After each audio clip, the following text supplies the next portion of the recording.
अस्सलाम वालेकुम। उम्मीद है कि आप सब खैरियत से होंगे और अपने घरों में खुश होंगे। अल्लाह ताला इसी तरह आप लोगों को अपने घरों में खुश रखे। तो आज मैं सर्दियों के सौगात देसी मुर्गी का सालन बनाऊंगी, उसकी रेसिपी आप लोगों के साथ शेयर करूंगी। इसका शोरबा किस तरह बनाते हैं, क्या क्या फ़ायदियत है इसकी, सब मैं आपको आगे जाके बताऊँगी। तो चलें रेसिपी शुरू करते हैं। बिस्मिल्लाहिर्रहमानिर्रहीम।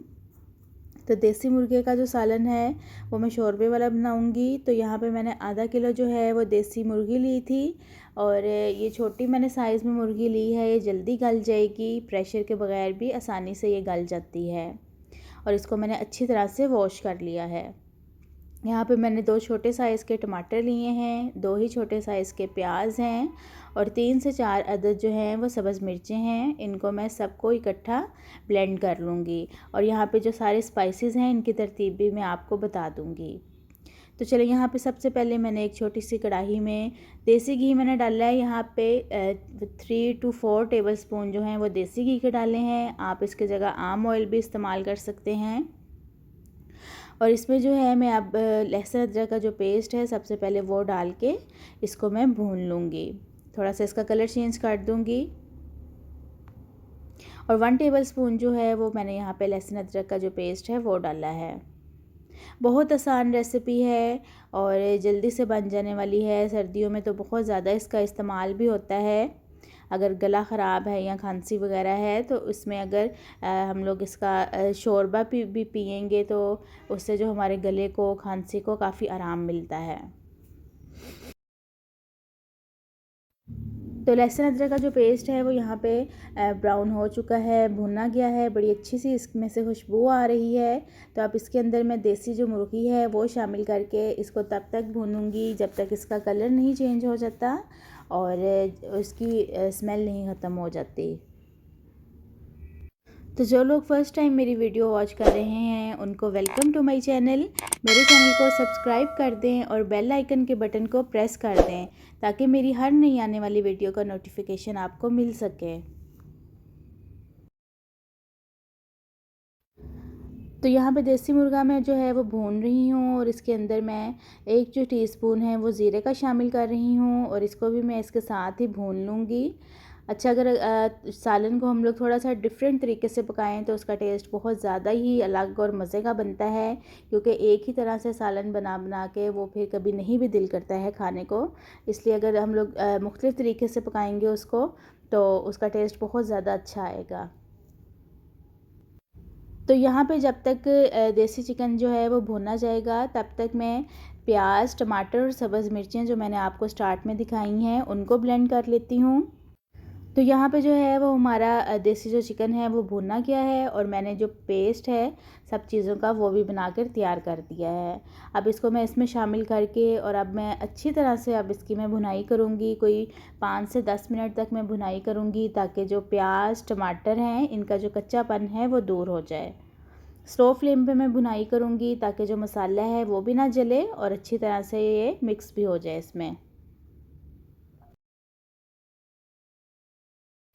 तो यहाँ पे जो मैंने मसाला इसमें शामिल किया था इसको भूनते हुए 7 से 8 मिनट हो गए हैं। अब इसके अंदर जो सारे स्पाइसेस हैं वो मैं शामिल कर रही हूँ। 1 टीस्पून इसमें मैंने नमक का डाला है, 1 टीस्पून ही इसमें मैंने सूखा धनिया पाउडर डाला है, 1 टीस्पून इसमें मैंने हल्दी का डाला है और हाफ़ टी स्पून जो है वो सुरख जो है मिर्च वो मैंने इसमें शामिल की है। मिर्च मैंने इसमें इसलिए शामिल कम की है क्योंकि मैंने सब्ज़ मिर्चें इसमें 3 से 4 अदद जो हैं वो डाली थी। तो बस अब मैं अच्छी तरह से इसकी भुनाई कर लूँगी।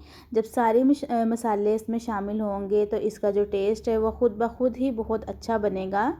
और अगर इसकी भुनाई भी बहुत ज़्यादा अच्छी करेंगे तो फिर भी जो टेस्ट है वो बहुत ज़्यादा इसका अच्छा बनेगा। तो बस यहाँ पे मैं थोड़ा थोड़ा पानी डालती जाऊँगी और इसको जो है मैं भूनते जाऊँगी। तो यहाँ पे जो चिकन है वो अच्छी तरह से भुना गया है। आप देख भी सकते हैं कि ऑयल भी ऊपर आ गया है। और अब इसमें मैंने यहाँ पे पिसा हुआ गरम मसाला जो है वो 1 टीस्पून इसमें शामिल कर दिया है और इसको मैं अच्छी तरह से मिक्स करूँगी। अच्छा, ये मैंने एंड पे इसलिए शामिल किया है ताकि जो इसमें जितने भी सारे मसाले हैं वो अच्छी तरह से इसमें मिक्स हो जाएं और इसकी जो खुशबू है वो ज़्यादा अच्छी इसमें आए, टेस्ट जो है वो ज़्यादा अच्छा है इसमें। तो यहाँ पे अब मैं जो पानी है 2 गिलास पानी के मैं डालूँगी। नॉर्मल पानी मैंने इसमें नहीं डाला है, पानी को मैंने पहले उबाल लिया था, तो वो वाला पानी इसमें मैंने शामिल किया है। तो बस अब इसको मैं पकने के लिए रख दूँगी। मैं इसको प्रेशर के बग़ैर बना रही हूँ, इसलिए इसको मैं 25 से 30 मिनट तक इसी तरह पका लूँगी स्लो फ्लेम पे। तो अगर आप इसको प्रेशर में बनाते हैं तो ये 10 मिनट में ईज़िली गल जाता है। तो बस अब इसको मैं दम पे लगा दूँगी। यहाँ पे जो सालन है इसको पकते हुए 30 मिनट हो गए हैं और ये बिल्कुल गल चुका है। आप देख सकते हैं इसके ऊपर ऑयल जो है, तरी है, वो भी आ गई है। इसको अब मैं डिश में निकाल लेती हूँ और अब इसके ऊपर मैं थोड़ी सी धनिया जो है वो डाल दूँगी इसकी गार्निशिंग के लिए। और ये सालन बहुत मज़े का बना है, बहुत टेस्टी बना है। और जो देसी मुर्गा है उसकी अफादियत तो खैर वैसे भी बहुत ज़्यादा होती है आम जो चिकन है उससे।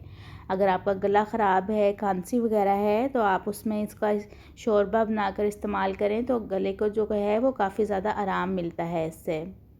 और ये मैं आपको एक बोटी इसकी चेक भी करवा देती हूँ कि बहुत मज़े का ये सालन बना है। आप लोग लाज़मी इस रेसिपी को ट्राई करिएगा, सबको घर में इंशाल्लाह ज़रूर पसंद आएगी। तो चलें, मिलती हूँ आपसे अपनी नेक्स्ट वीडियो में एक नई रेसिपी के साथ। अगर आपको मेरी वीडियोस अच्छी लगती हैं, मेरी रेसिपीज़ अच्छी लगती हैं, तो मेरे चैनल को सब्सक्राइब कर दें। अपना बहुत सारा ख्याल रखिएगा। अल्लाह हाफिज़।